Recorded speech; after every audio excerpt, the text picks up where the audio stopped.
Welcome to the With You Rugby Podcast, designed to give you an in-depth look at the United States Rugby Foundation, including our grant programs and recipients, fundraisers, events, and much more. Now let's get started. Hello, everyone. I'm Brian Vizard, president of the United States Rugby Foundation. I want to welcome you to another episode of our With You Rugby Podcast.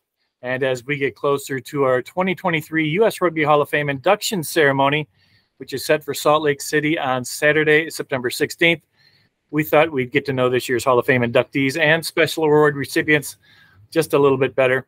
And today it's my honor to welcome in former USA Eagles Sevens player and Sevens coach, founder and coach of the American Rugby Pro Training Center Women's Sevens, and a 2023 U.S. Rugby Hall of Fame inductee, Dr. Julie McCoy. Welcome, Jules. Thank you for coming today.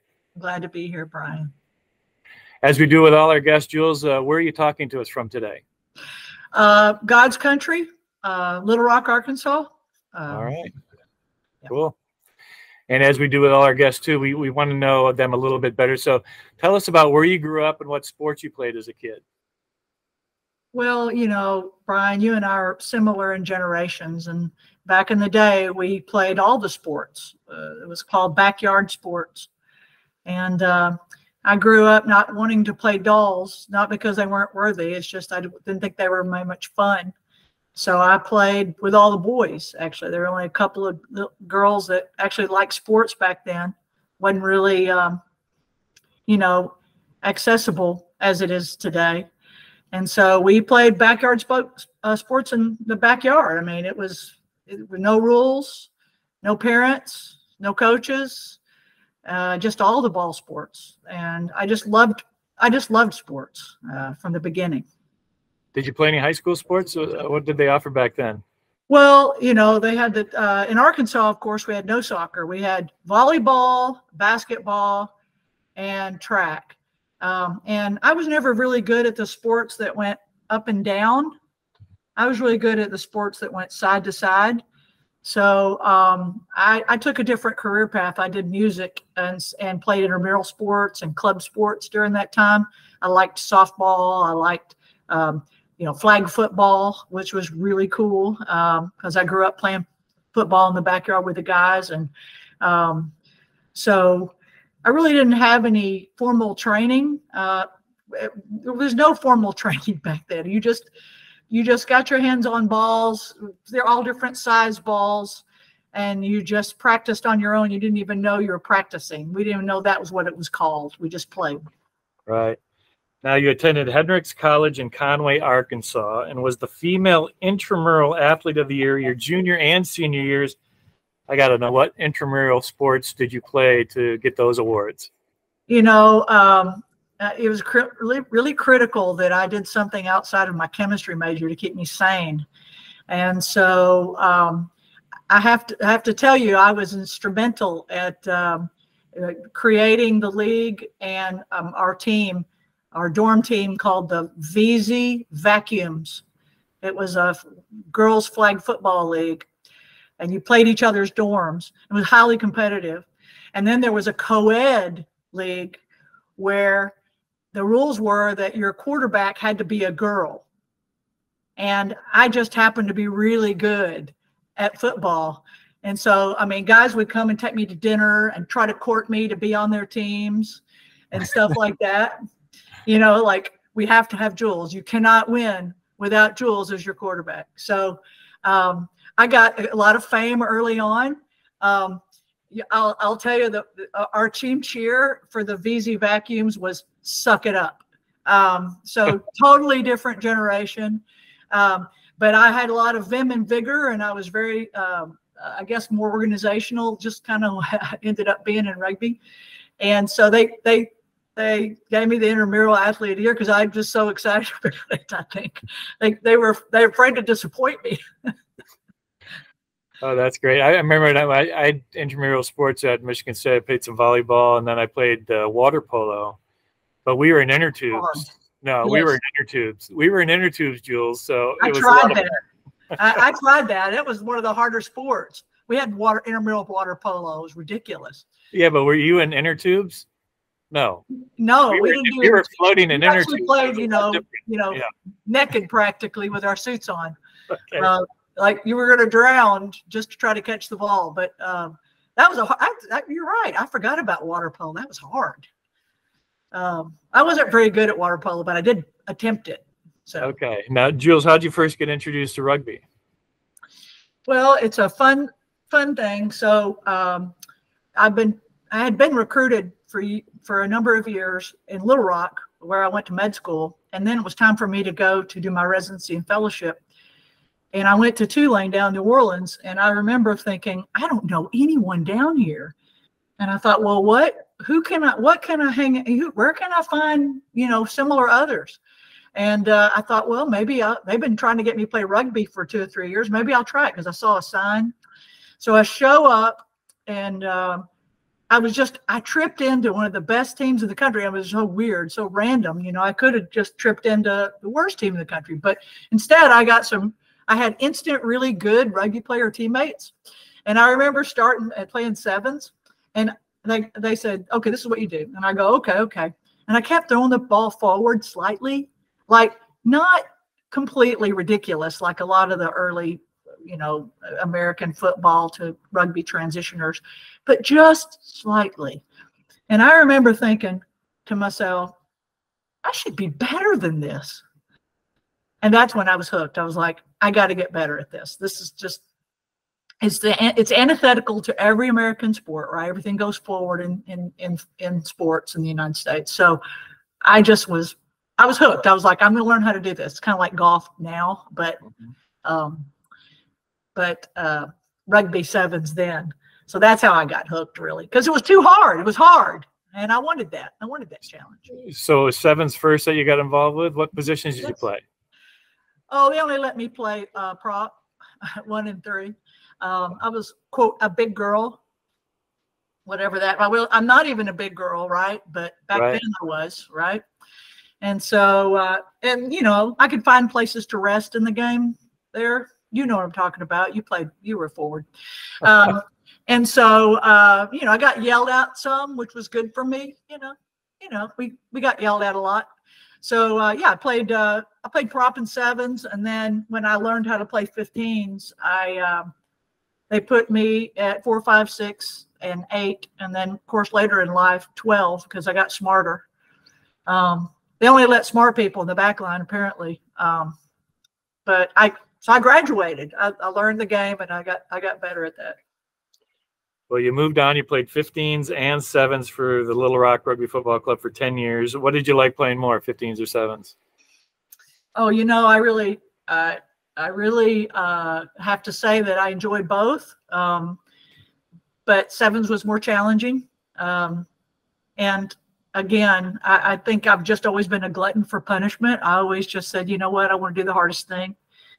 That'll create discipline, all those things. And so I always just kind of lean towards the 7s game, but I love the 15s game too. I mean, it's a player's game, really. I don't really like to coach 15s so much. There's too many moving parts. But 7s was a challenge for me. So I stayed on that side of the game. Well, you played 15s and 7s for the Western Rugby Union for many years. What club were you playing for while you're playing for the Mustangs? Mostly Little Rock. I started in New Orleans in 1991. George Henderson was my coach. We were defensive specialists in the West. We get beat like 45-5. So our defense was really, really good. We got a lot of practice. But by the time the West flipped and started playing better, we were really good. We were actually quite good defenders. Then I played in Little Rock, and then honestly, I mean, the West or the territories back then, as you remember, Brian, were very collaborative. You call your mate from another city and make arrangements, and so it was really a wonderful time to bring everybody together and then go away and play each other again, then bring everybody back together. I had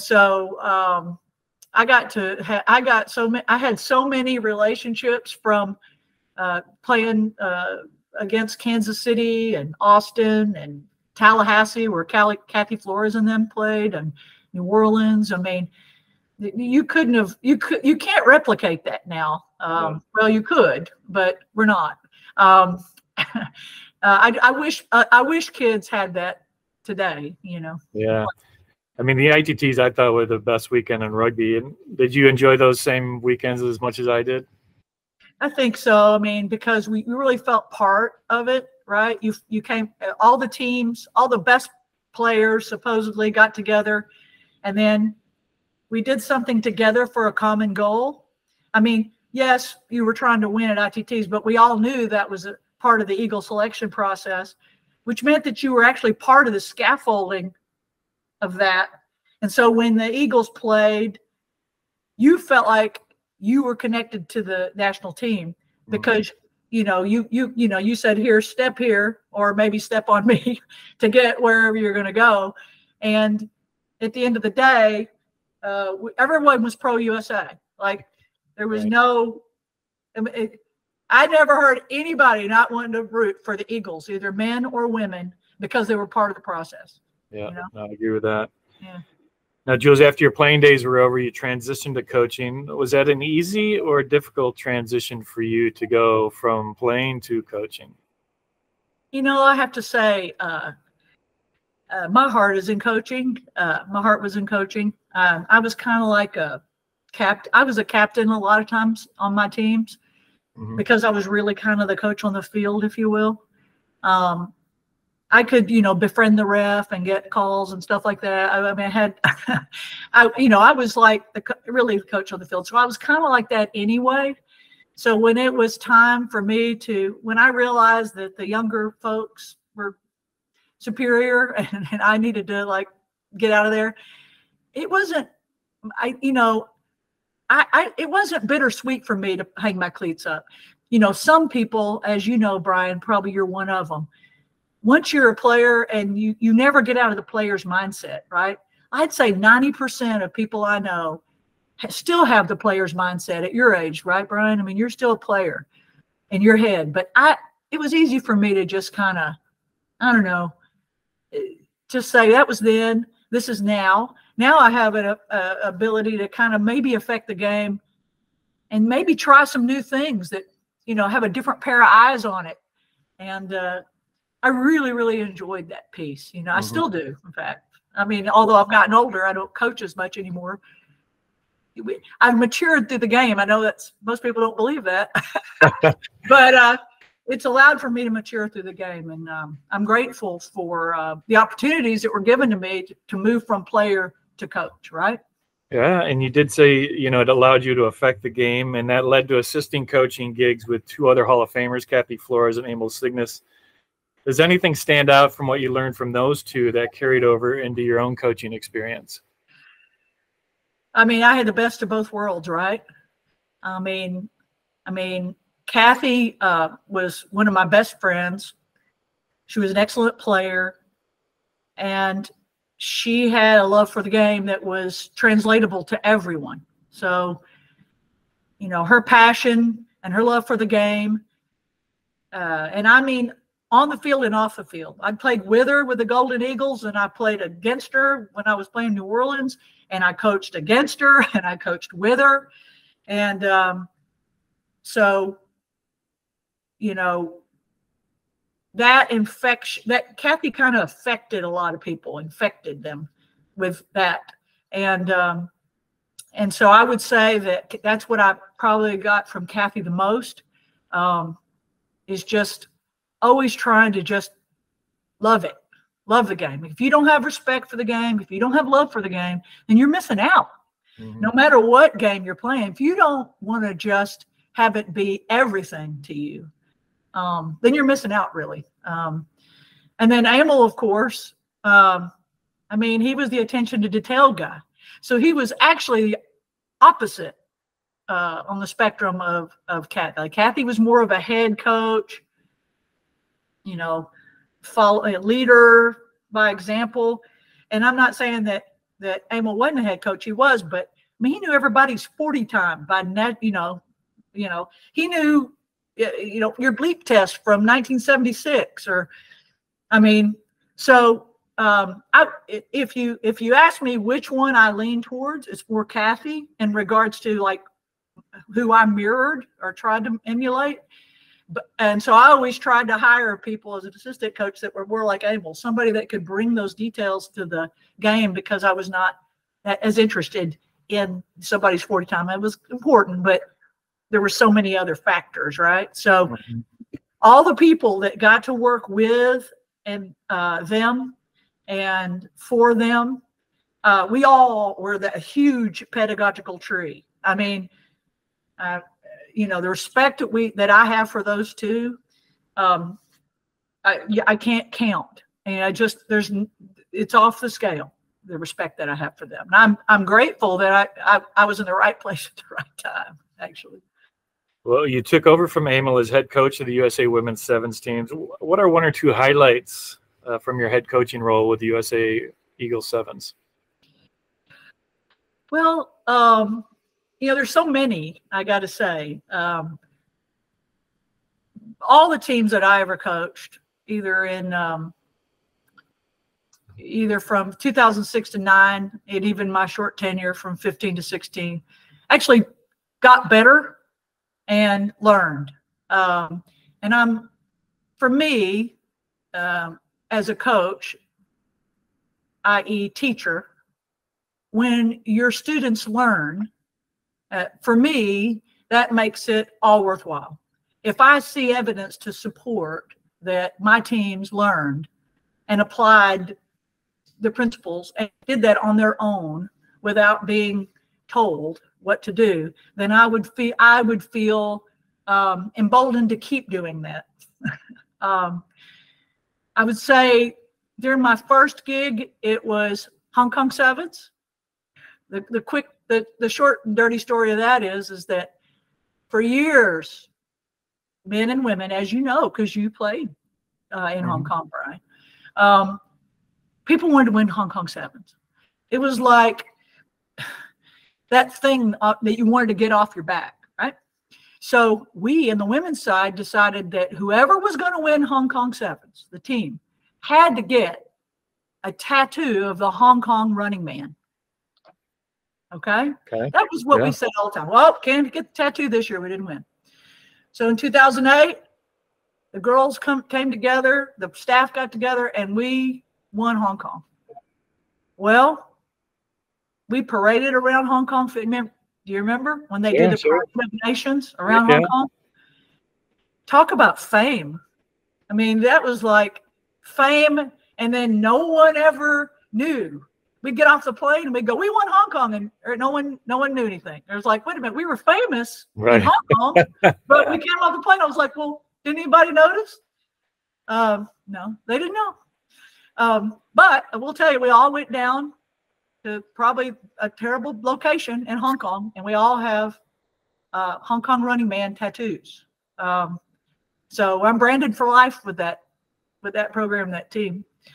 And then later, I'm real proud of the fact that even though it didn't work out in 16, the teams that I put together performed, and they learned, and they did very, very well. We had people standing in positions that didn't know they could stand in those positions and still perform.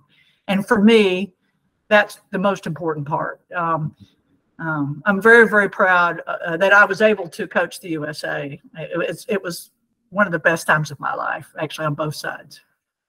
Now, your tattoo, I mean, can you show us, or is it in a spot you can't show us? It's on my foot. Do you really want to go there? No, that's good. Did everybody get in the same spot, or they had their choice of where to get it? No, you can't get it in the same spot. This is sevens. You get to choose what you want to do. I mean, we're individuals, and then we come together. And we're individual. You'd be surprised where some of the tattoos are, but I'm not going to say. Okay. Jules, you're the founder and coach of the American Rugby Pro Training Center Women's Sevens. Tell us about how that came about and some of the highlights from your time there. Well, I stepped down in 2009 from the Women's Sevens program because, as you know, in October of 2009, sevens was added to the Olympics. And I knew that we had a really good chance because I was told we had a really good chance. Bob Latham wrote me. In fact, one of the Hall of Famers, 2023 Hall of Famers, he actually called me. That's not true. He had a cousin in Conway, Arkansas, and he was coming to visit him. And he called me out of the blue, and he said, I just want to let you know, I just got out of the meeting.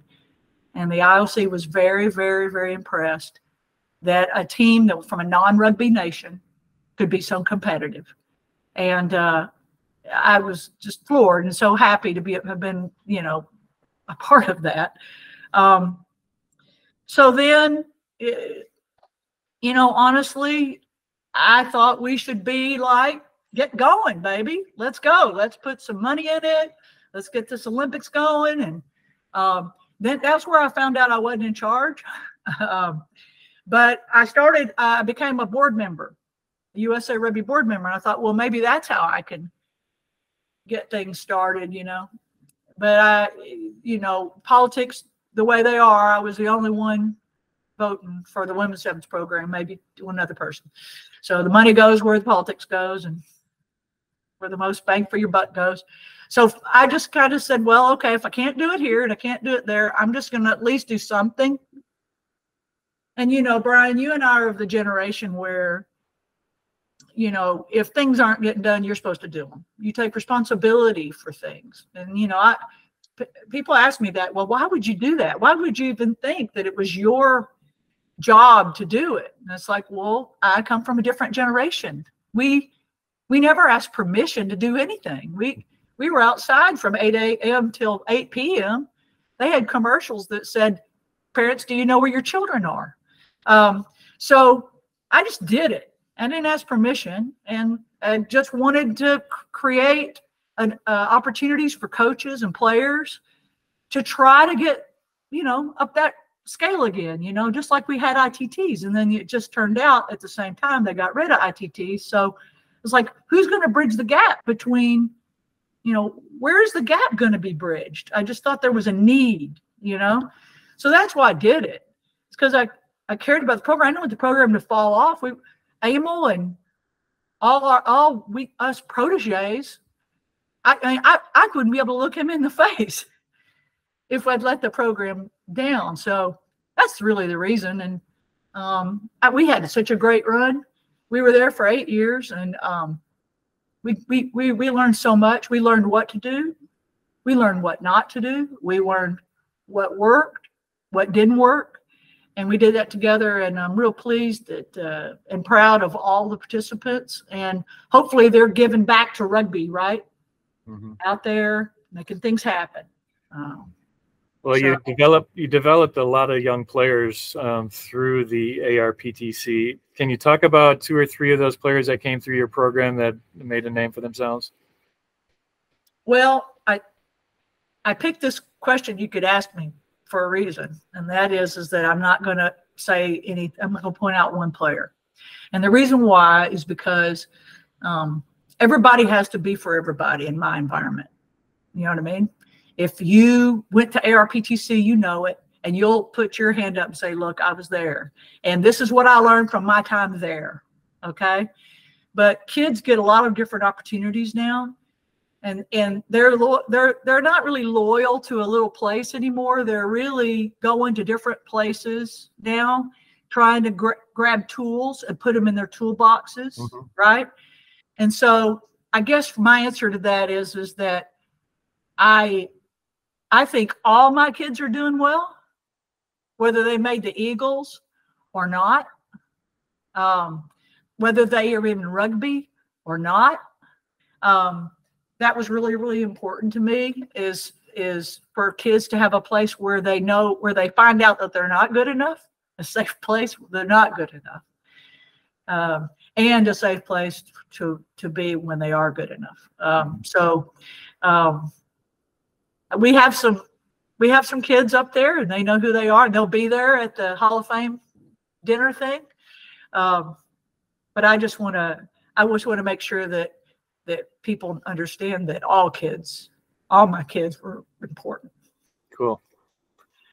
Now, Jules, of all your tours, playing or coaching, which one stands out and why?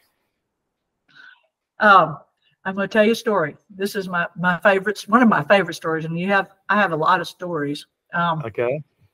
But one of them was when I was playing still at the end of my tenure. You remember we used to go on Atlantis tours. Sure. Okay? So Emil would put all these tours together. We just take people and go across everywhere and introduce sevens to people and countries. And I mean, he was really the grandfather of all sevens and on the globe. He doesn't get enough recognition, but so we would go on these Atlantis tours. So one Atlantis tour, we were in Madrid. It was 1999. And I was playing for one of my best friends, Tracy Mowens. And there were like 3 old girls, i.e. 30-somethings. And then there was a bunch of little baby girls, like all these college kids went on this tour. So we get to the final, and we're going to play this team that basically is comprised of Spanish national girls. And I was like, oh my God. So we get into this game, we get at halftime, we're down 19-0. I go over to the side, and me and Tracy and the old girls and the little girls were playing. We all got beat 19-0. I come out and said, what are we going to do? Tracy goes, well, I'm going to pull everybody except for you. And we're going to let everybody play. And I'm like, you're going to pull everybody except for me? I said, okay. So they gave me all these little babies. So I said, okay, all right. So at halftime, I got the girls together and I said, look, if they can score 3 tries and a half, we can. I said, who's with me? Let's just go. And they go, okay. Well, I'll be damned if we came back and it's 19-19. And I remember this girl, I'm not going to tell you who it is. She took our kicks. And I remember thinking, if I tell her this is the winning kick, she's going to blow it. Because you know your people, right? So I handed her the ball and I said, let the club do the work. And I walked off. She kicks the winning conversion. And we were like, how in the world did this happen? Like, this is like a miracle. And the reason why that's a great story is because it was one of my like triumphs. It was like, this is one of those things they put in the movies. Okay. This is Bad News Bears. This is Remember the Titans. This is, all the Miracle on Ices. This was my Miracle on Ice as a player. And we had such a good time. We were so happy. I mean, the girls were so happy. These girls didn't even know anything. They were like 19. And we had done so well. And Tracy said, well, I knew we could come back. Well, it kind of leads me into my next question, but looking back on your rugby career, what are you most proud of?